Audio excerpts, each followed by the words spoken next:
She had been in his house a month, the Duke of Inglemere realized one grey afternoon, and Tabitha Lyle had not asked him for a single thing. It struck him as he passed the open door of the small morning room and saw her there at her mending, a poor relation of his late mother's line, taken in out of duty when her own people died and her small annuity died with them. A month. Other dependents had wanted things of him within the hour, preferment, pin money, an introduction, a kind word at least, some toll for the keeping.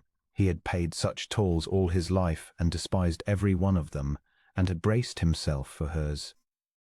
But Tabitha Lyle sat quietly mending his household's linen by the window light, asking nothing, and when she became aware of him in the doorway she only looked up, inclined her head with a grave small courtesy, and returned to her work. "Miss Lyle," he said, because he could not account for the impulse to speak at all, "you want for nothing?" "Nothing in the world, your grace," she said. "You have given me a roof and quiet and useful work. It is a great deal more than I had a month ago. I should not dream of troubling you for more." And that was all. She did not look up again, hopeful, the way they always did, mistaking his question for an opening.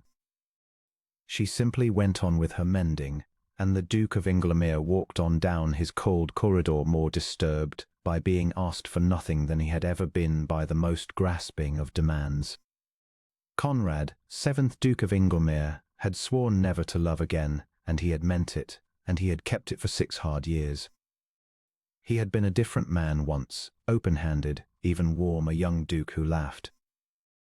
He had loved a beautiful woman and put his grandmother's diamonds upon her finger and believed every soft word she gave him, and 3 weeks before the wedding she had jilted him from the steps of the very church for a marquess with a larger fortune, and laughed about it afterward in drawing rooms where she knew it would reach him. The whole county had pitied him, which was worse than the betrayal. He had taken the pity and the wound and folded them together into a wall of cold, and behind that wall he had lived for 6 years, hard and guarded and untouchable, and had told himself it was strength. He let no one in. He asked for nothing and gave nothing and was, he believed, perfectly safe. He had not reckoned on a quiet woman who wanted nothing, for there is no wall that keeps out a person who is not trying to get in. She was not beautiful, not in the way the other one had been beautiful. There was no dazzle in Tabitha Lyle, no practiced charm. She was brown-haired and grave and plainly dressed, with a stillness about her like the stillness of deep water, and a pair of steady dark eyes that seemed to take the measure of a room and ask nothing of it. She moved through his great cold house, without disturbing it and without being disturbed. She was kind to the servants, and they loved her for it, quietly, the way one loves something one is not asked to perform, and she never, by word or look, sought anything of the Duke of Inglemere at all. It maddened him, then it intrigued him, then, by slow degrees he did not notice until they were well advanced, it warmed him. He found himself contriving to pass the morning room. He found himself, on the pretext of inspecting the library shelves, sitting in the same room with her of an evening while she read by the fire, the two of them silent, the silence somehow easy in a way silence had not been easy for him in years. She did not chatter to fill it, she did not angle. She read her book, and now and again the firelight found a small private smile on her face at something on the page, and the Duke of Inglemere, watching that smile over the top of his own unread book, felt the ice in him give a quiet, dangerous crack. "You do not ask me for things," he said to her one such evening, abruptly, into the firelit quiet. Tabitha looked up, unhurried. "Should I, your grace?" "Everyone does. It is the nature of the world. A man in my position learns to expect the bill before the kindness is well begun." He had not meant to say so much. The firelight and her stillness drew it out of him. "I confess your forbearance puzzles me. You have a worn gown and £3 a year and a great cold duke for a cousin who could, with a word, make your life easier in a dozen ways, and you ask for none of them. Why?" She considered the question seriously, as she considered everything, turning it over before she answered. Because the things worth having cannot be asked for, your grace, she said at last. Safety I have, and you gave it freely, and I am grateful. But the rest, she made a small gesture with her mending toward the fire, the quiet, the two of them in it. The rest is only worth having if it comes unasked. A kindness one has begged for is no kindness. It is a transaction. I have had a hard enough life to know the difference, and to want no part of the begging sort. So I ask for nothing, and if anything good comes to me unasked, the small private smile touched her mouth, then I shall know it is real, and I shall treasure it accordingly. That is all. The Duke of Inglemere sat very still. He understood in that moment the whole machinery of his own long misery. He had been jilted by a woman who took everything and gave nothing and laughed. He had concluded, in his pain, that this was love's true face, and had walled himself against it. And here, 6 years on, sat its opposite by his own fire, a woman who asked for nothing and gave, simply by her steady presence, more than he had felt in all those frozen years. She had no power to hurt him, because she wanted nothing from him. And precisely because she could not hurt him, the wall he had built against being hurt had no work to do, and had been quietly, day by day, coming down without his leave. You are an unusual woman, Miss Lyle, he said. I am a tired one, your grace, she answered, with the faint dry honesty he had come to listen for, who learned early not to reach for what was not offered, so as to be spared the snatching back. It is not a virtue, it is a scar. But it makes for a quiet house guest, and she returned to her mending, and let him be, and the letting be was, he thought, the kindest thing anyone had done him in 6 years. He began after that to give her things unasked. It was a strange new pleasure, and he went about it clumsily, like a man relearning the use of a hand long bound up. He sent a better lamp to the morning room, that she might not strain her eyes at her mending. He said nothing about it, and neither did she, but he saw the new lamp lit each evening and was absurdly glad. He had the gardener cut the first roses for the hall, where she would pass them, and watched from a window as she stopped, surprised, and bent to them and smiled. He found a volume he thought she would like. She read everything, hungrily, the way the long-deprived read, and left it on the table by her chair without a word, and the next evening found her halfway through it, and caught her eye across the fire, and something passed between them that was warmer than any speech. She never thanked him aloud for any of it. She understood the rules of the thing as well as he did now. A kindness named becomes a transaction. She thanked him instead by being there, steady by the fire, evening after evening, and by the slow blooming of that small private smile into something offered, at last, to him. There was a night a sudden fever ran through the lower household, and 3 of the maids took to their beds, and it was Tabitha, asked by no one, ordered by no one, who sat up with them through the dark hours with broth and cool cloths, who would not hear of leaving a frightened girl alone. The Duke of Inglemere found her near dawn, grey with weariness, dozing upright in a hard chair by the sick-room door, and he stood a long while in the corridor and looked at her, and understood that this was the whole of her, a woman who gave where nothing was owed and asked nothing for the giving. He had built a life on the belief that all the world reached only to take. She had quietly, without one word of argument, proved it false. He carried her himself to her own bed that morning, and she never knew it, and he told no one. And it was the moment, he later thought, that the last stone of his wall came down. The county began to talk, of course.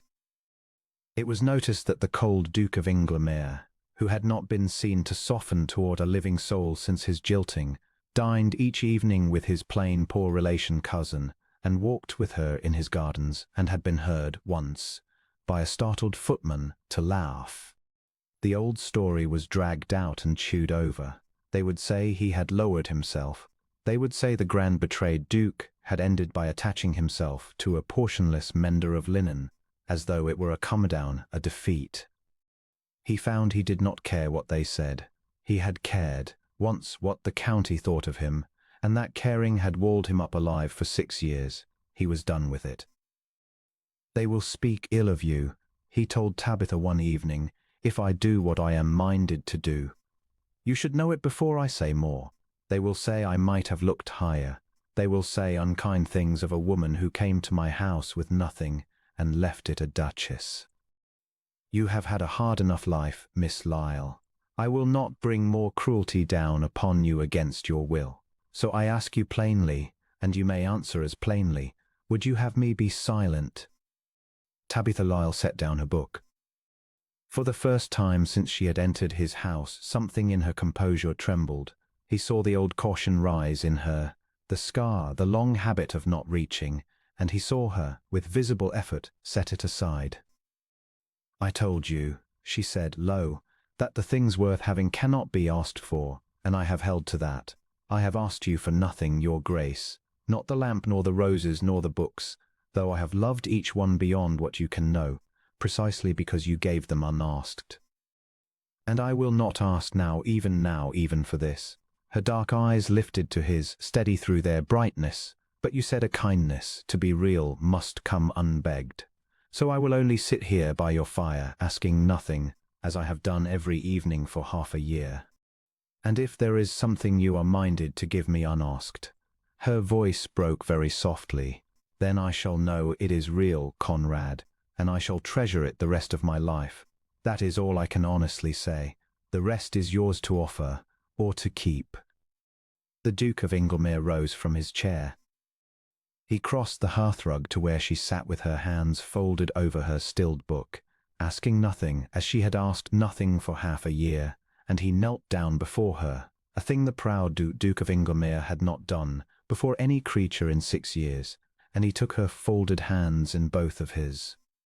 Then here is what I am minded to give you, unasked, he said, and his guarded voice was not guarded at all now, but open, the way it had not been open since he was a young man who laughed.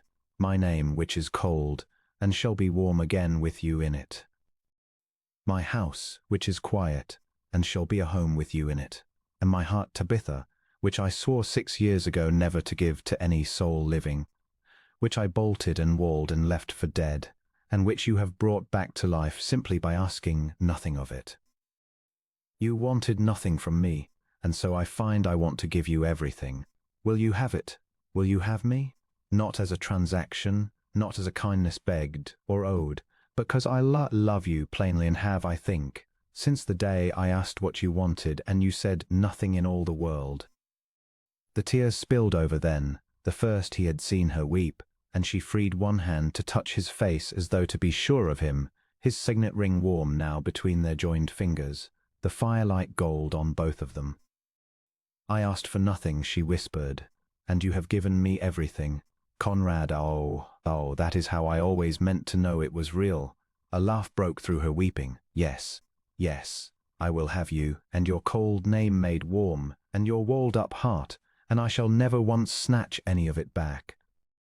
I do not know how to take everything from a person. I only ever learned to be given to. You will have to be patient with me. I have nothing in this world to do, said the Duke of Inglemere, rising and drawing her up into his arms at last, but be patient with you, and give to you unasked, for the rest of my life. I have had a great deal of practice at wanting nothing. I find it makes a man marvelously fit for the wanting of one good thing, completely to the exclusion of all else.